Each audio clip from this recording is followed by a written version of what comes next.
ஐரோப்பியர்கள், ஆங்கிலேயர்கள் ஒரு நாட்டுக்கு வந்து ஒரு ஆள் வியாபாரம் பண்ண போறார், இல்லை அந்த நாட்டினுடைய வளத்தை கொள்ளடிக்க போறார் என்று சொன்னாலும் கூட எந்த நாட்டுக்கு போவாங்க?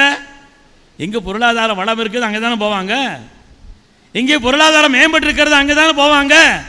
எனவே ஐரோப்பியர்கள், ஆங்கிலேயர்கள் மற்ற நாடுகளுக்கு செல்வதை விட, மற்ற நாடுகளுக்கு செல்லக்கூடிய அந்த விஷயங்களில் முன்னுரிமை கொடுத்ததை விட இந்தியாவுக்கு ஏன் முன்னுரிமை கொடுத்தாங்கன்னா, காரணம் இந்த நாடு செல்வத்தில் ஆக உயர்ந்திருந்தது தான் காரணம்.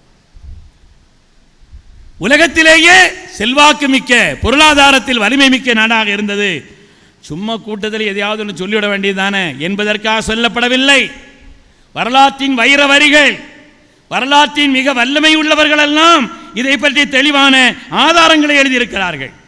குறிப்பாக போலந்து நாட்டை சார்ந்த வால் பெய்க் என்பவர் பொருளாதாரத்தில் மிகப்பெரிய ஆய்வாளர், வரலாற்றினுடைய உன்னதமான ஸ்தானத்தை பெற்றவர்.